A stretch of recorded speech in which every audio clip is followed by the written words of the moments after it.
Guinness Book of World Records for doing so. Back when she was first launched, she wasn't named the Star of India. She was named Euterpe, which was after the goddess of music, which is that the figurehead there on the bow of the Star of India represents.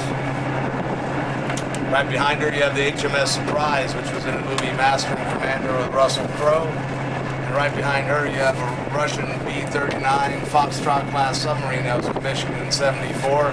Had a crew of 70, 3 toilets, and 1 shower for 70 people. Can you imagine? By the time you got down to the 69th person, whoops, you're out of water. It's over there.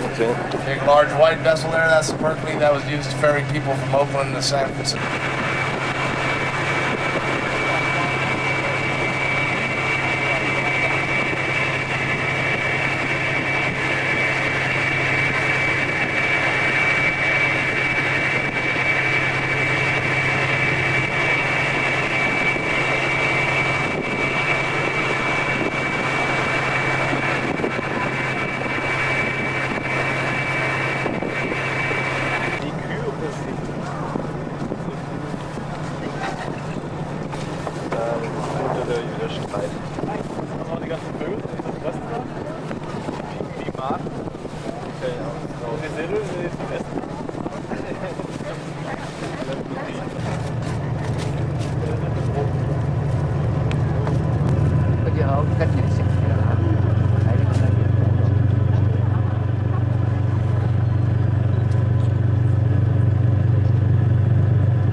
On the stern of the ship, they'll be able to fly off the angle deck, circle around, and do it again. That's why these planes don't last that long.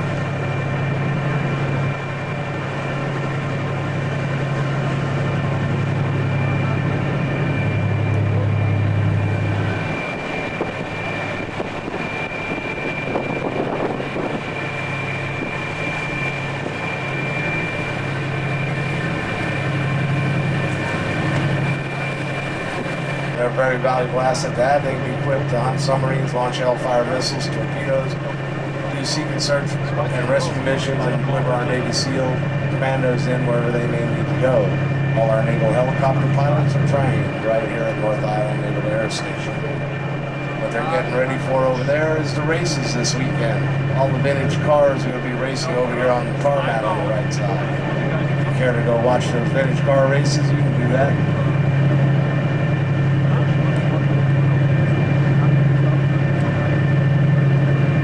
They're 24 stories tall from the keel to the top of their mast.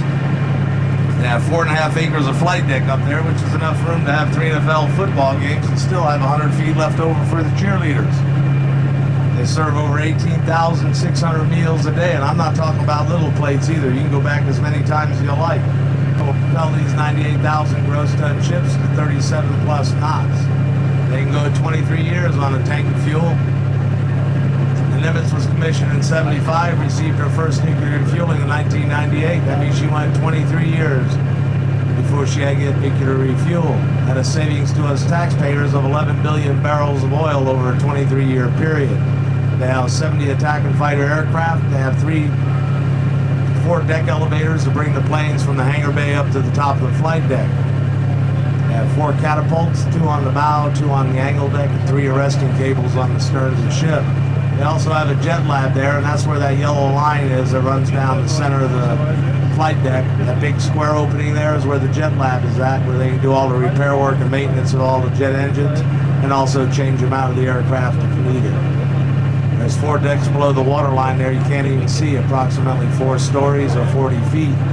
They have 4 propellers that are 21 feet in diameter.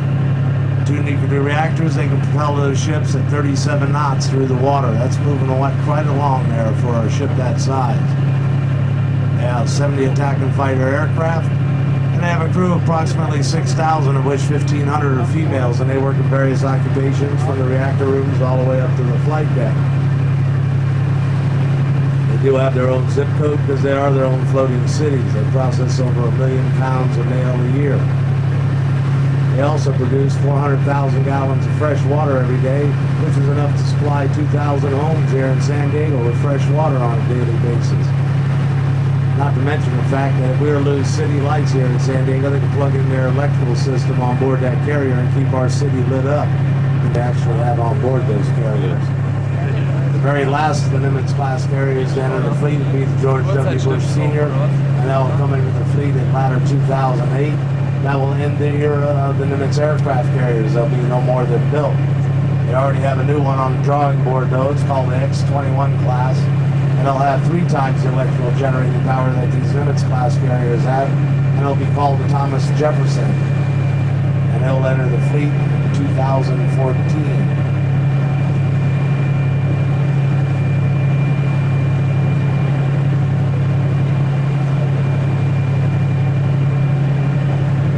Over here on the right, you have my first ship, the Midway. She's the oldest active serving carrier in the fleet. She served this country honorably for 47 years. If you didn't see the action during the Second World War, just use the sonar and on the stern of the Kelly Schwess, you'll see the Mystic. You'll see a big, large white hoop there. That's the propeller guard for that little mini sub that's 50 foot in length, 8 foot wide, has a crew of 4, and can dive down the depths of 5,000 feet and rescue 24 submariners at a time. She does have a universal mating hatch on board where she can mate, mind you, to most all foreign government submarines, not all, but most, and rescue their submariners as well. You saw the movie Hunt for Red October, well then you saw the Mystic which rescued John Connery in that movie. And she's sitting right there on the stern of the Kelly Schwess where you see that cherry picker. You'll see a dark green object there on the very stern.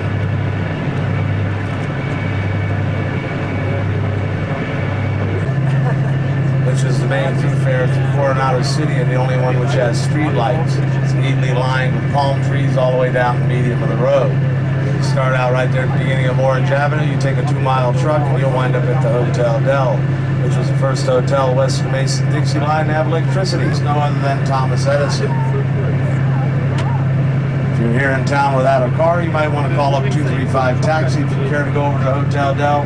And for $7 per person one way, they'll pick you up anywhere on the bay. They'll take you underneath the Bay Bridge, and they'll deliver you into Glorietta Bay and drop you off right across the street from the Hotel Dell, saving yourself about $40-45 in cab fare. Or you can take our ferry service for $6 round trip, and they'll drop you off right over here at the ferry landing dock. There's 35 different shops over there. You can have a real wonderful day of shopping over there. Care for some wonderful California cuisine, you'll be able to enjoy that right over there at the Bay Beach Cafe. That's the building with the mirrored facade and the big 3 bay windows opened up over there. They cater to California cuisine. The hillside that you see down there at 1 o'clock, about 13 miles down the way, that's all Tijuana, Mexico, and the Mexican shoreline.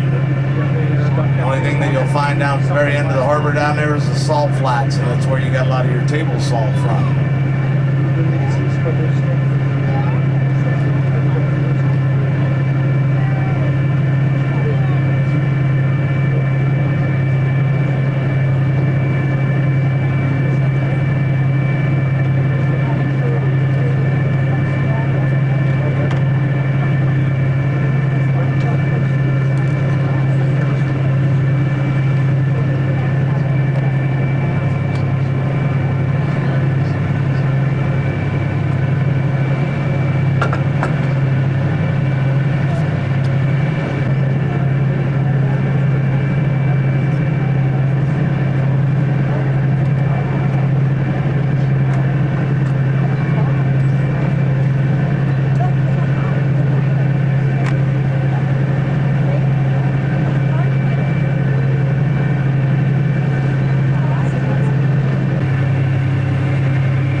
can't survive in the wild because they can't blend in with their environment.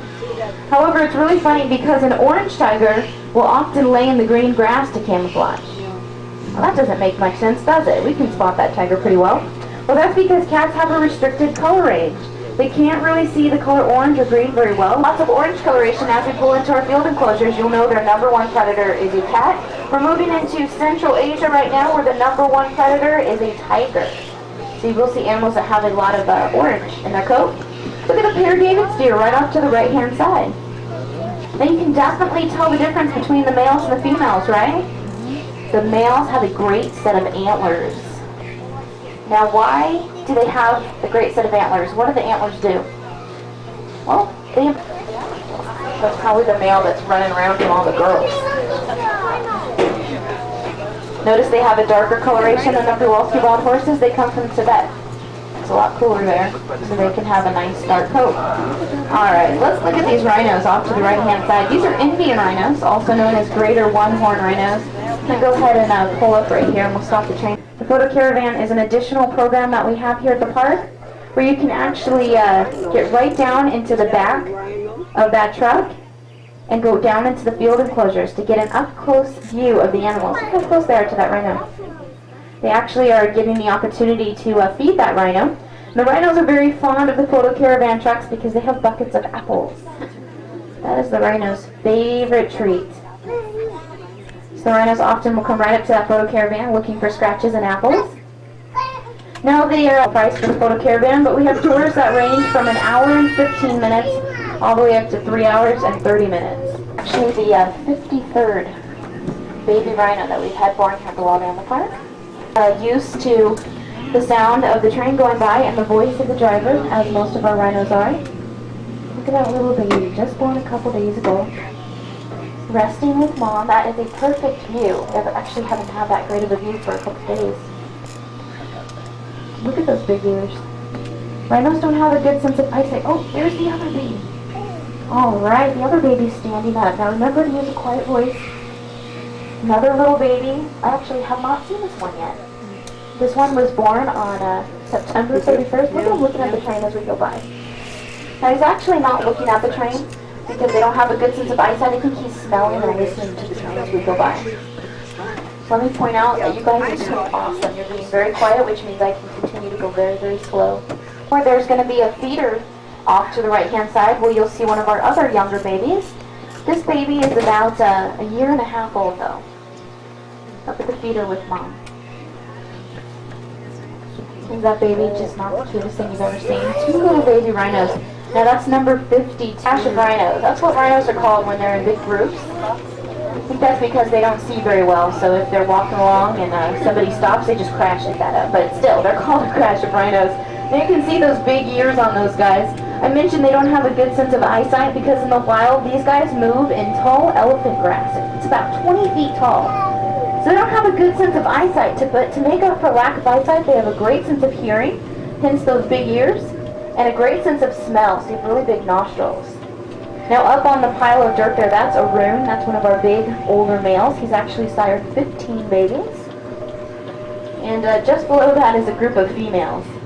Now watch their ears as we pull forward. Their ears will flip in the direction of the train and then kind of back into the field. They can actually listen to 2 different locations at one time because they can rotate their ears. Oh, there goes a roan. He's getting up. And that's a pretty big guy. He weighs almost 6,000 pounds. Really big rhinos. Now you might be wondering, you know, in the wild they're very solitary animals because they live in that tall elephant grass. They kind of just defend their territories. But here you can see they're all kind of grouped up.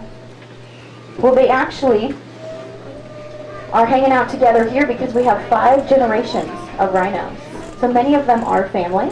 Actually, remember we contact the SSP and they'll send us a rhino from another zoo, and that's how we have such great breeding success. Everybody's crashed out right now. It's nice weather today. All the animals are probably going to be sleeping. Now if you look out on the platform off to the right, you'll see a group of access deer. Pretty smart.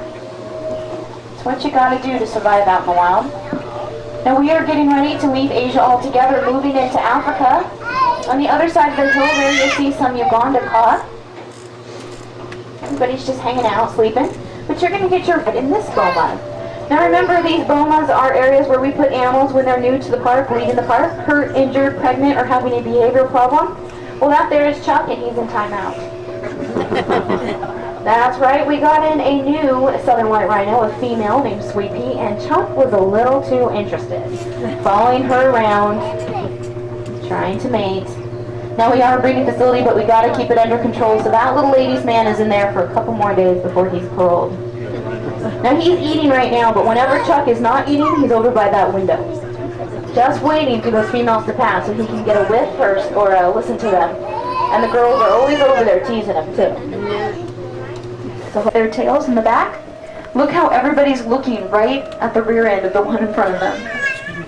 That's how they move along. They just follow each other. Pretty cool. These guys live in really big herds. In fact, we have over 100 of them in this enclosure. So they're migrating across right now. Notice these are all females, right? No antlers. Oh, here comes one at the very end. He's like, wait for me, wait for me. Pretty cool. These guys are pretty cool deer. They're actually getting ready to change their coats. See how their coats look a little bit fluffy? Well, it's getting just a little bit cooler, so they know it's time to change their coloration, or change their coat to their winter coat. Packs, right? Like packs of lions and packs of hyenas.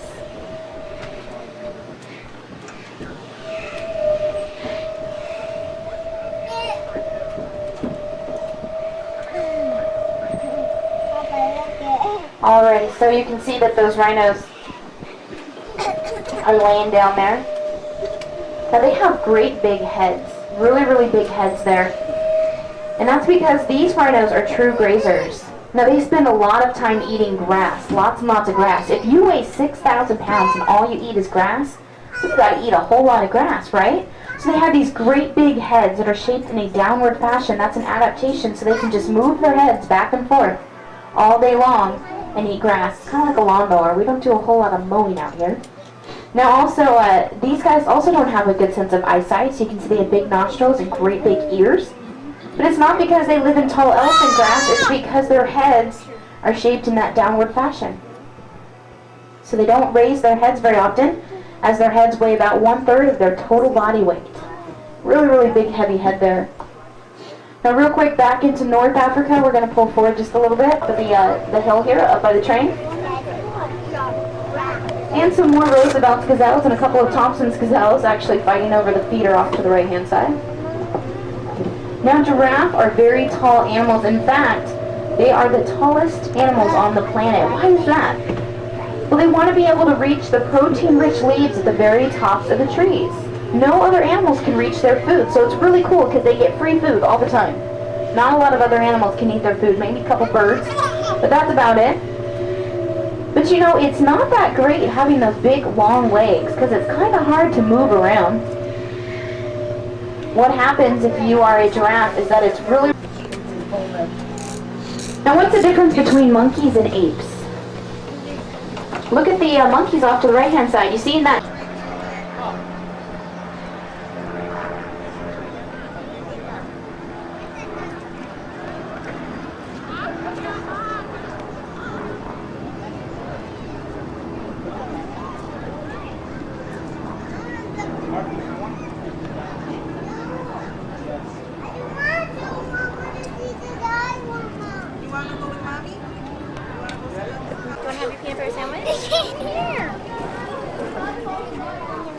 Here, come sit right here.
Can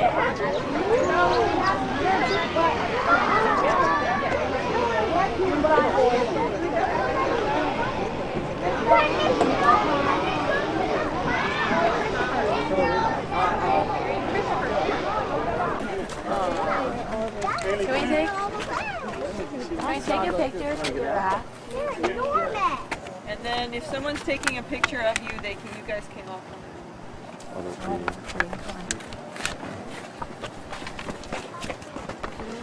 You guys want to run after you? And then you just want to stay in arm's distance from his head. Let me get out of the way.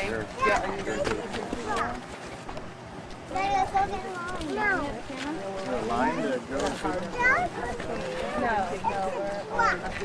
You're on your lead for your mom takes a picture.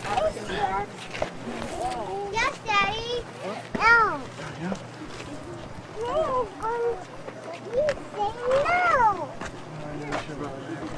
Then hold your arms straight up in the air. There's hundreds of giraffes down there. Look at that. You see that? Look at there's deer.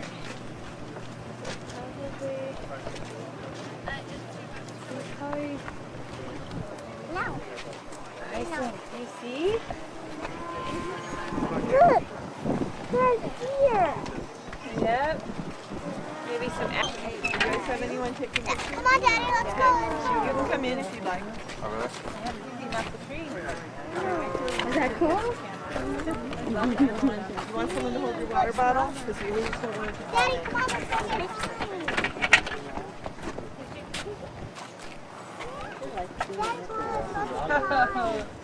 Or come over here where I am then.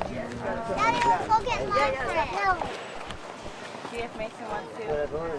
Daddy, come on. Mason. Yeah. Mason. Mason, you want to see the giraffe? You got him in the picture? Maybe you can just photo me. Hold on.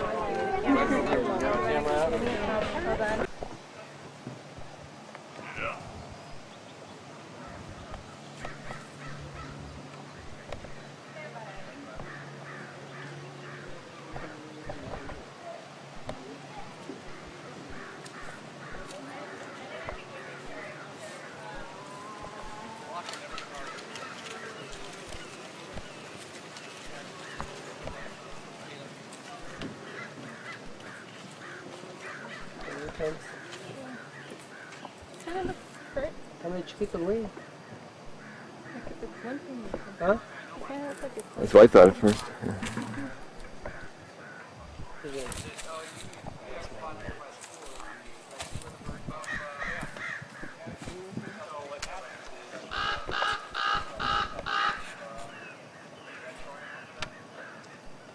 Oh, this is a dude. Look. He has it backwards. Look how things look for.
I think she's feeding down here too. See? She's feeding the pelicans.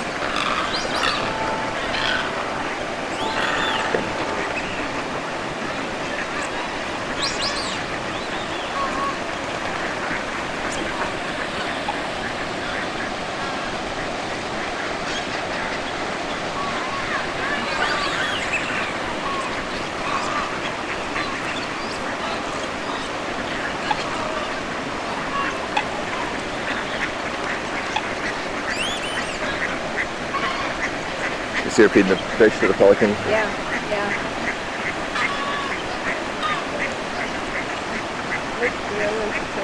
Yeah.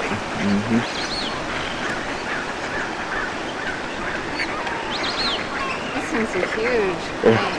Yeah.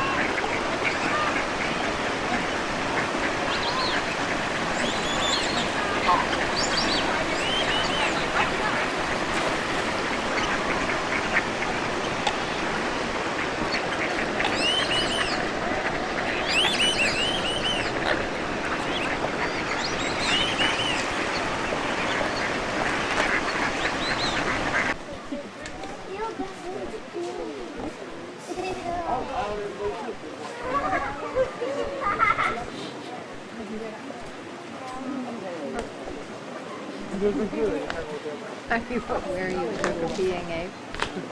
Oh, is he peeing? Yes. Oh, I didn't realize that. Yes. Yes, you'll laugh when you see it. That's what he was doing, standing there so still. I couldn't see through the thing there.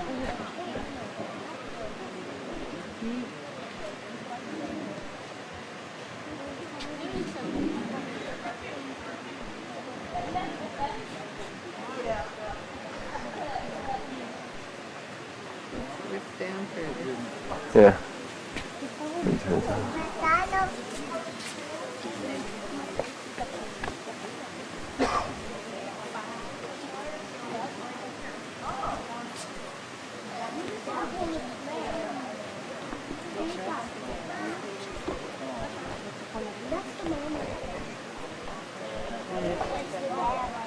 You could jump on top of them.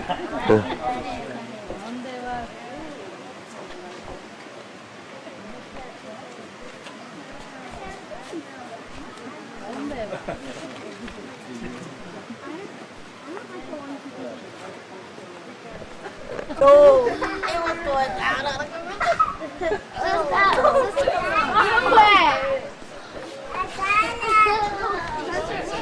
No way.